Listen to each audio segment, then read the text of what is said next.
नमस्कार दोस्तों, स्वागत है आपका हमारे YouTube चैनल जरधारी क्लासेस में। दोस्तों, वीकली करंट अफेयर सीरीज में आज हम यहाँ पे चर्चा करेंगे 6 फरवरी से लेकर 13 फरवरी 2022 तक के सभी महत्वपूर्ण करंट अफेयर क्वेश्चनों के बारे में। दोस्तों, वैसे ये करंट अफेयर सीरीज जैसे आप सभी जानते हैं कि संडे को आती है, लेकिन किसी कारणवश यहाँ पे इस बार संडे को नहीं आ पाई है। तो आज हम इस वीक के सभी महत्वपूर्ण करंट अफेयर क्वेश्चन, उत्तराखंड हो गया, राष्ट्रीय और अंतर्राष्ट्रीय लेवल के जो भी महत्वपूर्ण घटनाएं दोस्तों, उनको आज इस वीडियो में चर्चा करेंगे। साथ ही साथ दोस्तों, यदि आपको करंट अफेयर्स की ई बुक चाहिए, ईयरली करंट अफेयर्स या उत्तराखंड करंट अफेयर ई बुक, तो लिंक आपको वीडियो के डिस्क्रिप्शन में मिल जाएगा। तो चलिए दोस्तों, आज की वीडियो करते हैं शुरू। आज का पहला क्वेश्चन है, राष्ट्रीय प्रौद्योगिकी संस्थान NIT उत्तराखंड श्रीनगर के नए निदेशक कौन बने हैं। देखो, NIT का फुल फॉर्म होता है नेशनल इंस्टीट्यूट ऑफ टेक्नोलॉजी, और ये क्वेश्चन कई बार एग्जाम में पूछा जा चुका है कि NIT उत्तराखंड में कहाँ स्थित है। तो आपका आंसर आ जाएगा श्रीनगर गढ़वाल में स्थित है। और अब यहाँ पे जो क्वेश्चन है, राष्ट्रीय प्रौद्योगिकी संस्थान यानी NIT उत्तराखंड श्रीनगर गढ़वाल के नए निदेशक कौन बने हैं। तो इसका जो आंसर हो जाएगा दोस्तों, प्रोफेसर ललित अवस्थी बने हैं NIT के नए निदेशक। बी ऑप्शन हो जाएगा इसका सही आंसर। और NIT की स्थापना कब की गई दोस्तों, 2009 में। और इसका जो फर्स्ट बैच स्टार्ट हुआ वो हुआ 2010 और 11 में। तो 2009 आपको ध्यान रखना है। इसकी स्थापना श्रीनगर गढ़वाल में NIT यानी नेशनल इंस्टीट्यूट ऑफ टेक्नोलॉजी की स्थापना कब की गई थी, 2009 में की गई थी। क्वेश्चन नंबर 2 है यहाँ पे, हाल ही में Asian Sikh game international taekwondo प्रतियोगिता में किसने रजत पदक जीता है। दोस्तों, Asian Sikh game international taekwondo प्रतियोगिता में नमन सैनी ने रजत पदक जीता है। नमन सैनी दून के हैं ये, और इन्होंने Asian Sikh game international taekwondo प्रतियोगिता में कौन सा पदक जीता है दोस्तों, रजत पदक जीता है। क्वेश्चन नंबर 3 है, निम्न में से उत्तराखंड के कौन खिलाड़ी Asian senior badminton team championship में भारतीय टीम का नेतृत्व करेंगे। तो इसका सही आंसर हो जाएगा लक्ष्य सेन। लक्ष्य सेन उत्तराखंड के अल्मोड़ा जनपद के निवासी हैं, और इनका संबंध कौन से खेल से है, क्योंकि एग्जाम में दोस्तों, उत्तराखंड के एग्जाम में इस प्रकार से क्वेश्चन बनते हैं कि बताइए निम्न में से किस खिलाड़ी का संबंध किस खेल से है। तो लक्ष्य सेन का संबंध है बैडमिंटन से। और ये लक्ष्य सेन, अल्मोड़ा के लक्ष्य Sen, Asian senior badminton championship में भारतीय टीम का नेतृत्व करेंगे। इनके बारे में डिटेल्स जानते हैं। तो अब देखो, ये जो एशियन सीनियर बैडमिंटन चैंपियनशिप है, इसका आयोजन मलेशिया में 15 से 20 फरवरी तक आयोजित किया जाएगा, और उत्तराखंड के अल्मोड़ा जनपद के लक्ष्य सेन भारतीय टीम का नेतृत्व करेंगे। दुनिया के 13वें नंबर के खिलाड़ी लक्ष्य सेन ने हाल ही में विश्व चैंपियनशिप में इन्होंने कांस्य पदक जीता है, और इंडिया ओपन में वर्ल्ड चैंपियन को हराकर इन्होंने हाल ही में स्वर्ण पदक जीता है। पिछले जो करंट अफेयर्स वाली वीडियो थी उसमें मैंने इनके बारे में आपको इस क्वेश्चन के बारे में डिटेल्स में बताया था। क्वेश्चन नंबर 4 है, लिजेंस यूनिट EIU के द्वारा जारी लोकतंत्र सूचकांक 2021। इंपॉर्टेंट क्वेश्चन है दोस्तों, सूचकांक से संबंधित क्वेश्चन कई बार एग्जाम में पूछे जाते हैं। तो लोकतंत्र सूचकांक 2021 यानी डेमोक्रेसी इंडेक्स 2021 की वैश्विक रैंकिंग में भारत किस स्थान पर रहा है। तो लोकतंत्र सूचकांक 2021 में भारत रहा है यहाँ पे 46वें स्थान पर। ए ऑप्शन हो जाएगा क्वेश्चन नंबर 4 का सही आंसर। अब देखो क्या है ये रिपोर्ट, और इसके बारे में भारत को, मतलब इस रिपोर्ट के अनुसार, इस सूचकांक के अनुसार कितने अंक प्राप्त हुए हैं, और टॉप 3 देश कौन से हैं इस सूचकांक में। द इकोनॉमिस्ट इंटेलिजेंस यूनिट यानी EIU के द्वारा जारी लोकतंत्र सूचकांक 2021 की वैश्विक रैंकिंग में भारत 6.91 अंकों के साथ 46वें स्थान पर रहा है। कौन से स्थान पर रहा है, 46वें स्थान पर रहा है। इकोनॉमिस्ट इंटेलिजेंस की डेमोक्रेसी इंडेक्स रिपोर्ट दुनिया में लोकतांत्रिक देशों की श्रेणियों को लेकर सूची जारी करती है। जितने भी क्या है लोकतांत्रिक देश हैं उनकी सूची तैयार करती है, और देखती है कि किसमें लोकतंत्र, मतलब लोकतंत्र के हिसाब से वो रैंकिंग जारी करती है। इस रिपोर्ट में दुनिया के देशों में लोकतंत्र की स्थिति का आकलन 5 पैमाने पर किया गया है। कौन कौन से हैं वो पैमाने, चुनाव प्रक्रिया, बहुलतावाद, सरकार की कार्यशैली, राजनीतिक भागीदारी, राजनीतिक संस्कृति और नागरिक आज़ादी। इन 5 पैमानों को ध्यान में रखते हुए ये रैंकिंग जारी की जाती है, सूचकांक जारी किया जाता है, जिसमें भारत को 43वां स्थान प्राप्त हुआ है। अगर हम दोस्तों टॉप 3 देशों की बात करें इस रिपोर्ट के अनुसार, जो क्या है लोकतांत्रिक लोकतंत्र सूचकांक रिपोर्ट 2021 है। टॉप 3 देशों की बात करें, नॉर्वे को 9.75 अंक प्राप्त हुए हैं, ये नंबर 1 पे है। दूसरे पर है न्यूजीलैंड 9.37 अंक के साथ, और तीसरे नंबर पर है फिनलैंड 9.27 अंक के साथ। और ये रिपोर्ट किसने जारी की है? The economist intelligence unit EIU, जिसका मुख्यालय कहाँ है? लंदन UK में है। तो टॉप 3 देश आपको जरूर नोट करने हैं। और भारत का स्थान क्या है? 46वां स्थान है लोकतंत्र सूचकांक 2021 डेमोक्रेसी इंडेक्स 2021 में। आगे बढ़ते हैं दोस्तों क्वेश्चन नंबर 5 की ओर। टॉम ट्रैफिक इंडेक्स 2021 द्वारा जारी की गई रिपोर्ट के अनुसार भारत का सबसे ज़्यादा भीड़भाड़ वाला शहर कौन सा बना है? तो हाल ही में यहाँ पे टॉम ट्रैफिक इंडेक्स 2021 की रिपोर्ट जारी की गई है, जिसमें दुनिया के टॉप भीड़भाड़ वाले शहरों की यहाँ पे लिस्ट जारी की गई है। तो अगर हम बात करें भारत की, तो भारत का सबसे ज़्यादा भीड़भाड़ वाला शहर है जो टॉम ट्रैफिक इंडेक्स 2021 के अनुसार, तो वो है यहाँ पे मुंबई। और दूसरे नंबर पे बेंगलुरु है, और तीसरे नंबर पे है दिल्ली। अब हम जानते हैं कि विश्व में कौन से हैं टॉप 3 शहर। तो यहाँ पे आप देख सकते हैं कि टॉम ट्रैफिक इंडेक्स रैंकिंग द्वारा जारी की गई रिपोर्ट के अनुसार दुनिया के टॉप 15 शहरों में भारत के 3 शहर भी शामिल हैं। देखो, अगर भारत की बात आए तो भारत में तो टॉप 3 मुंबई, बेंगलुरु और दिल्ली है, लेकिन विश्व में जो सबसे ज़्यादा भीड़भाड़ वाला शहर है उसमें मुंबई का स्थान है 5वां स्थान, बेंगलुरु का है 10वां स्थान, और दिल्ली का है 11वां स्थान। ये विश्व की क्या है? आपकी विश्व की रैंकिंग है, विश्व का स्थान है। अगर हम बात करें दुनिया के टॉप 3 शहरों के नाम, भीड़भाड़ वाले शहरों के नाम, तो नंबर 1 पर है इस्तांबुल, जो कि तुर्की का शहर है। दूसरे पे मॉस्को है, जो कि रूस का है। और तीसरे पे है कीव, जो कि यूक्रेन का है, कीव। ठीक है, तो ये टॉप 3 शहर जो कि सबसे ज़्यादा भीड़भाड़ वाले शहर हैं किस रिपोर्ट के अनुसार? टॉम ट्रैफिक इंडेक्स 2021 के अनुसार। अब आगे बढ़ते हैं दोस्तों क्वेश्चन नंबर 6 की ओर। इंपॉर्टेंट क्वेश्चन यहाँ पे, वर्ल्ड बुक ऑफ रिकॉर्ड्स ने किस भारतीय सुरंग को 10,000 फीट से ऊपर की सबसे लंबी राजमार्ग सुरंग के रूप में मान्यता दी है? तो वर्ल्ड बुक ऑफ रिकॉर्ड ने हाल ही में 10,000 फीट से ऊपर की जो लंबी राजमार्ग सुरंग है भारत की, किसको मान्यता दी है? अटल सुरंग को। ठीक है, वर्ल्ड बुक ऑफ रिकॉर्ड्स में इसका नाम दर्ज हो चुका है। सी ऑप्शन हो जाएगा सही आंसर, अटल सुरंग। अब देखो, अटल सुरंग के बारे में जानते हैं डिटेल्स में। तो वर्ल्ड बुक ऑफ रिकॉर्ड ने भारत की अटल सुरंग, जो कि हिमाचल प्रदेश में है, कहाँ है दोस्तों अटल सुरंग? हिमाचल प्रदेश में है, इसको 10,000 फीट से ऊपर की सबसे लंबी राजमार्ग सुरंग के रूप में मान्यता दी है। तो एग्जाम में इस प्रकार से क्वेश्चन बन सकता है कि 10,000 फीट से ऊपर की सबसे लंबी राजमार्ग सुरंग कौन सी है? तो वो हो जाएगी अटल सुरंग, जो कि हिमाचल प्रदेश में है। अटल टनल है जो, वो है लेह और मनाली राजमार्ग पर पूर्वी पीर पंजाल हिमालयी रेंज में स्थित है। और ये रोहतंग दर्रे के नीचे बनी एक राजमार्ग सुरंग है। कौन से दर्रे में बनी है ये? रोहतंग दर्रे में। इसकी लंबाई है 9.02 किलोमीटर। कहाँ है ये? हिमाचल प्रदेश में है, हिमाचल प्रदेश राज्य में स्थित है। और कौन कौन से स्थानों को जोड़ती है? लेह और मनाली को जोड़ती है ये अटल टनल, जिसकी लंबाई कितनी है? 9.02 किलोमीटर। क्वेश्चन नंबर 7 है, 15वां ESPN क्रिक इन्फो सर्वश्रेष्ठ test batting of the year 2021 पुरस्कार किस क्रिकेटर ने जीता है? तो दोस्तों, जो 15वां ESPN क्रिक इन्फो सर्वश्रेष्ठ test batting of the year award 2021 जीता है, वो जीता है ऋषभ पंत ने। डी ऑप्शन हो जाएगा सही आंसर। ऋषभ पंत भारतीय क्रिकेट टीम के विकेट कीपर बल्लेबाज हैं, और ये उत्तराखंड के हैं। अब यहाँ पे देखो, भारतीय क्रिकेटर ऋषभ पंत ने 15वां ESPN क्रिक इन्फो सर्वश्रेष्ठ test batting of the year 2021 का पुरस्कार जीता है। इनको यह पुरस्कार पिछले साल ब्रिस्बेन में ऑस्ट्रेलिया के खिलाफ खेली गई 89 रन की बेहतरीन पारी के लिए मिला है। अब देखो, जो अन्य ESPN पुरस्कार हैं टेस्ट क्रिकेट में, वो किस किस को प्रदान किए गए? तो 15वां ESPN Cricinfo test captain of the year award 2021 किसे दिया गया है? केन विलियमसन, ये न्यूजीलैंड टेस्ट टीम के कप्तान हैं।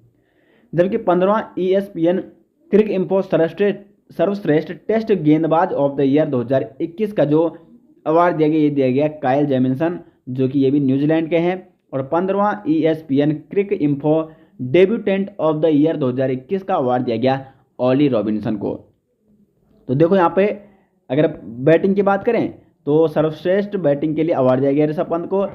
सर्वश्रेष्ठ कैप्टन के लिए कैप्टन ऑफ द ईयर 2021 का पुरस्कार दिया गया केन विलियमसन को। टेस्ट गेंदबाज ऑफ द ईयर 2021 का अवार्ड दिया गया काइल जेमिसन को, ये भी न्यूजीलैंड के हैं। और डेब्यूटेंट ऑफ द ईयर यानी डेब्यू के टाइम डेब्यू मैच में सबसे सर्वश्रेष्ठ प्रदर्शन करने के लिए ये अवार्ड दिया गया debutant of the year award 2021 Ollie Robinson को, जो कि इंग्लैंड के तेज गेंदबाज है। क्वेश्चन नंबर 8 है, राष्ट्रीय उत्पादकता दिवस 2022 कब मनाया गया है?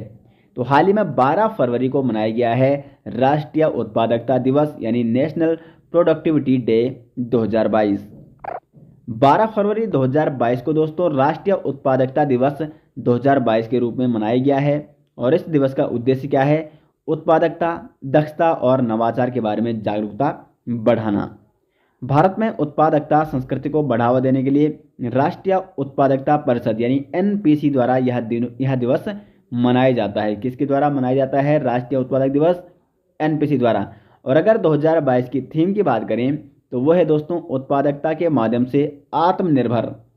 क्वेश्चन नंबर 9 है, वित्तीय सेवा विभाग यानी डीएफएस के नए सचिव कौन बने हैं? तो दोस्तों वित्तीय सेवा विभाग के नए सचिव बने हैं संजय मल्होत्रा। डी ऑप्शन हो जाएगा क्वेश्चन नंबर 9 का सही आंसर। संजय मल्होत्रा जो कि वित्तीय सेवा विभाग के नए सचिव बने हैं। और इन्होंने किसका स्थान लिया?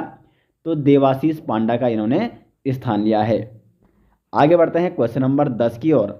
महासागरों को सुरक्षित करने के लिए वन ओशन शिखर सम्मेलन 2022 की अध्यक्षता किस देश ने की? इंपॉर्टेंट क्वेश्चन है दोस्तों, क्योंकि शिखर सम्मेलन से संबंधित एग्जाम में क्वेश्चन बनते हैं। और अगर आपको 2021 के सभी शिखर सम्मेलन पढ़ने हैं तो आप सर्च कर सकते हैं 2021 शिखर सम्मेलन बाई जरधारी क्लासेज। तो अभी हम 2022 की बात कर रहे हैं तो वन ओशन शिखर सम्मेलन 2022 की अध्यक्षता यहाँ पे की है फ्रांस ने।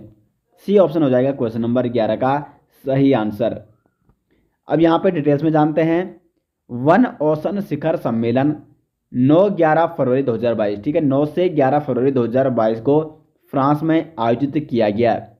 महासागर की रक्षा करने और इसके गिरते स्वास्थ्य को सुधारने के लिए यह शिखर सम्मेलन पहली बड़ी अंतर्राष्ट्रीय प्रतिबद्धताओं के साथ आगे बढ़ने का अवसर है। इसका उद्देश्य क्या है? तो एक स्वस्थ और टिकाऊ महासागर को सुरक्षित करने और समर्थन करने के दिशा में ठोस कार्रवाई करने के लिए अंतर्राष्ट्रीय समुदाय की एकजुट करना, ठीक है, अंतर्राष्ट्रीय समुदाय को एकजुट करना। और इस शिखर सम्मेलन में भारत की तरफ से अध्यक्षता किसने की? तो प्रधानमंत्री नरेंद्र मोदी ने।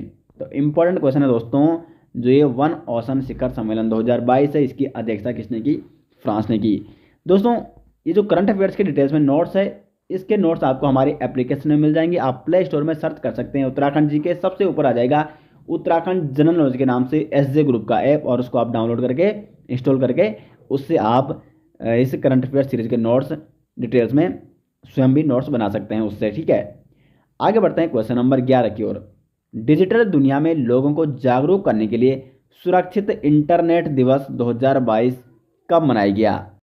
तो दोस्तों सुरक्षित इंटरनेट दिवस 2022 मनाया गया है 8 फरवरी को। कब मनाया गया? 8 फरवरी 2022 को, जिसका मुख्य उद्देश्य क्या है? लोगों को जागरूक करना। अब देखो यहाँ पे 8 फरवरी 2022 को सुरक्षित इंटरनेट दिवस के रूप में मनाया गया है। और इसका मुख्य उद्देश्य दोस्तों लोगों को, विशेष रूप से बच्चों और युवाओं को ऑनलाइन और मोबाइल फ़ोन के सुरक्षित और अधिक जिम्मेदार उपयोग के लिए प्रोत्साहित करना। समझ गए आप? और 2022 की थीम क्या है? Together for a better internet. यानी जो ये सुरक्षित इंटरनेट दिवस मनाया गया है उसका मतलब ये है कि आप मोबाइल का और इंटरनेट का सही रूप से इस्तेमाल कर सके, लोगों को जागरूक करने के लिए, खासकर युवाओं को और बच्चों को प्रेरित करने के लिए, जागरूक करने के लिए कि वो इंटरनेट का, जो ऑनलाइन इंटरनेट होता है उसका सही इस्तेमाल करें, मोबाइल का वो सही इस्तेमाल करें, सुरक्षित इस्तेमाल उसका किया जाए। इसके लिए मनाया गया है सुरक्षित इंटरनेट दिवस 2022। आगे बढ़ते हैं क्वेश्चन नंबर 12 की ओर। भारत में दुनिया का सबसे बड़ा टीकाकरण अभियान इंद्रधनुष 4.0 को किसने लॉन्च किया है? तो इंद्रधनुष 4.0 जो कि एक मिशन है और कैसा अभियान है? दुनिया का सबसे बड़ा टीकाकरण अभियान, इसको शुरू किया है दोस्तों मनसुख मंडाविया। ए ऑप्शन हो जाएगा क्वेश्चन नंबर 12 का सही आंसर। देश में टीकाकरण की गति को और तेज करने के लिए मनसुख मंडाविया जो कि स्वास्थ्य मंत्री हैं हमारे देश के, इन्होंने दुनिया का सबसे बड़ा टीकाकरण अभियान इंद्रधनुष 4.0 को लॉन्च किया है। इसका उद्देश्य 2 वर्ष से कम उम्र के सभी बच्चों के साथ साथ सभी गर्भवती महिलाओं को 8 वैक्सीन रोकथाम योग्य बीमारियों के खिलाफ टीकाकरण कराना है। आपने देखा होगा छोटे छोटे बच्चों को कई टीके लगाए जाते हैं, तो इन जैसे पोलियो का टीका लगाया जाता है और गर्भवती महिलाओं को भी टीके लगाए जाते हैं ताकि जो गर्भ में बच्चा है वो बिल्कुल स्वस्थ हो सकें। तो उनको उनके टीकाकरण को बढ़ावा देने के लिए और अधिक से अधिक टीकाकरण की गति को तेज करने के लिए दोस्तों इंद्रधनुष 4.0 इस अभियान को लॉन्च किया गया है स्वास्थ्य मंत्री मनसुख मंडाविया द्वारा। क्वेश्चन नंबर 13 है, फोर्ब्स द्वारा जारी की गई रिपोर्ट के अनुसार एशिया के सबसे अमीर व्यक्ति कौन बने हैं। तो हाल ही में दोस्तों फोर्ब्स द्वारा टॉप बिलियनियर्स की लिस्ट जारी की गई है। अगर हम बात करें एशिया की, तो एशिया के सबसे अमीर व्यक्ति बने हैं दोस्तों भारत के गौतम अडानी। बी ऑप्शन हो जाएगा। गौतम अडानी ने मुकेश अंबानी को पीछे छोड़कर ये बन चुके हैं एशिया के सबसे अमीर व्यक्ति। अब देखते हैं एशिया के टॉप 3 और विश्व के टॉप 3 व्यक्ति। तो देखो फोर्ब्स की रियल टाइम बिलियनियर इंडेक्स के अनुसार अडानी समूह के चेयरमैन गौतम अडानी एशिया के सबसे अमीर व्यक्ति बन गए हैं। उन्होंने रिलायंस इंडस्ट्रीज के चेयरमैन मुकेश अंबानी को पीछे छोड़ दिया है। गौतम अडानी दुनिया के 10वें सबसे अमीर व्यक्ति बन गए हैं। यानी अगर हम विश्व की बात करें तो भारत के गौतम अडानी का जो नंबर है वो है विश्व में 10वां। अब देखो एशिया के टॉप 3 सबसे अमीर व्यक्ति कौन है, तो नंबर 1 पे है गौतम अडानी और इनकी जो नेटवर्थ है 90.1 billion dollar. Mukesh Ambani Reliance group के चेयरमैन हैं और इनके नेटवर्थ हैं 89.4 बिलियन डॉलर। जबकि मा हुआटेंग टेंसेंट के ये चेयरमैन है और इनके नेटवर्थ है 46.9 बिलियन डॉलर। तो ये है टॉप 3 एशिया के सबसे अमीर व्यक्ति और इसमें 2 क्या हैं, भारत के हैं। अब तो अगर हम दुनिया की बात करें तो दुनिया के टॉप 3 सबसे अमीर लोगों की सूची नंबर 1 पे है एलन मस्क, टेस्ला के मालिक हैं। 239.6 बिलियन डॉलर इनकी क्या है नेटवर्थ है। और सेकंड नंबर पे है बर्नार्ड अर्नोल्ट, इनकी नेटवर्थ है 194.6 बिलियन डॉलर। और थर्ड पे है जेफ बेजोस, अमेजोन के मालिक। और देखो दोस्तों कई बार एग्जाम में इस प्रकार से भी क्वेश्चन बन सकता है, जैसे ये क्वेश्चन कई बार बन चुका है जेफ बेजोस, सॉरी या मतलब क्वेश्चन इस प्रकार से बनता है कि अमेजोन के मालिक कौन है, तो आंसर आ जाएगा जेफ बेजोस। या टेस्ला के मालिक कौन है, तो एलन मस्क। तो इस प्रकार से क्वेश्चन कई बार पूछे जा चुके हैं दोस्तों एग्जाम में भी। माइक्रोसॉफ्ट के मालिक कौन है, माइक्रोसॉफ्ट के सीईओ कौन है, सत्य नडेला, इस प्रकार से भी क्वेश्चन कई बार पूछा जा चुका है एग्जाम में। आगे बढ़ते हैं क्वेश्चन नंबर 14 की ओर। 2022 टाटा ओपन 2022 पुरुष युगल का खिताब किसने जीता है। पुरुष युगल का खिताब टाटा ओपन 2022 में जीता है दोस्तों कुमार रामनाथन एवं रोहन बोपन्ना ने। ए ऑप्शन हो जाएगा क्वेश्चन नंबर 14 का सही आंसर।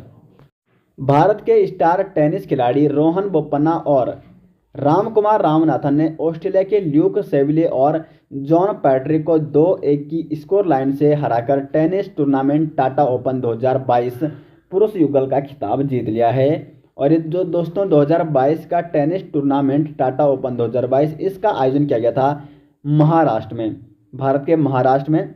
और पुरुष युगल में किसने खिताब जीता है, भारत के रोहन बोपन्ना और रामकुमार रामनाथन ने। आगे बढ़ते हैं क्वेश्चन नंबर 15 की ओर। भारत में पहला बुलेट ट्रेन का स्टेशन 2024 तक कहाँ बनेगा। तो गुजरात के सूरत में बनाया जाएगा दोस्तों भारत का पहला बुलेट ट्रेन स्टेशन। और ये कब तक तैयार हो जाएगा, 2024 तक ये तैयार हो जाएगा। क्वेश्चन नंबर 16 है, किस सोशल नेटवर्किंग कंपनी ने टेक ए ब्रेक फीचर को लॉन्च किया है। तो टेक ए ब्रेक फीचर को लॉन्च किया है दोस्तों इंस्टाग्राम ने। डी ऑप्शन हो जाएगा क्वेश्चन नंबर 16 का। अब देखो टेक ए ब्रेक क्या है, तो सोशल नेटवर्किंग कंपनी इंस्टाग्राम ने टेक ए ब्रेक फीचर को लॉन्च किया है। और टेक ए ब्रेक एक ऐसी सुविधा है जो लोगों को तब दिखाई देगी जब वो एक निश्चित समय से ज़्यादा स्क्रॉल कर रहे हों। आपने देखोगा शॉर्ट वीडियो इंस्टाग्राम में जो आती है और आप में से बहुत सारे लोग भी उसको लगातार स्क्रॉल करते रहते होंगे, लेकिन उसमें समय का ही पता नहीं चलता है। तो इसलिए इंस्टाग्राम ने एक नया फीचर दोस्तों लॉन्च कर दिया है टेक ए ब्रेक। जिससे यदि कोई व्यक्ति एक निश्चित समय से ज़्यादा स्क्रॉल कर रहा है तो उन्हें इंस्टाग्राम से ब्रेक लेने के लिए कहा जाएगा और सुझाव दिया जाएगा कि वह भविष्य में ब्रेक लेने के लिए रिमाइंडर सेट करें। यानी आप रिमाइंडर सेट कर सकते हैं कि आपने 5 मिनट वीडियो देखनी है, 10 मिनट देखनी है। कई बार आपने देखा हुआ स्क्रॉल करते करते लगातार यहाँ पे आधा और 1 घंटा भी बीत जाता है। तो इसके लिए टेक अ ब्रेक यहाँ पे फीचर लॉन्च किया है इंस्टाग्राम ने। क्वेश्चन नंबर 17 है यहाँ पे, महिलाओं के खिलाफ उत्पीड़न और अत्याचार को रोकने के लिए आत्मरक्षा प्रशिक्षण कार्यक्रम ओबाव कला को किस राज्य ने शुरू किया है? तो ओबाव कला ये क्या है? आत्मरक्षा प्रशिक्षण कार्यक्रम है जिसका उद्देश्य है महिलाओं के खिलाफ उत्पीड़न और अत्याचार को रोकना, और ये शुरू किया है कर्नाटका सरकार ने। सी ऑप्शन हो जाएगा क्वेश्चन नंबर 17 का सही आंसर।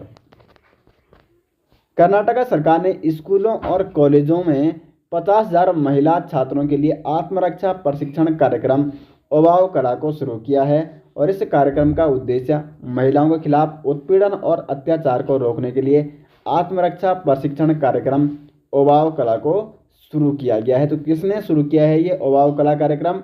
कर्नाटका सरकार ने।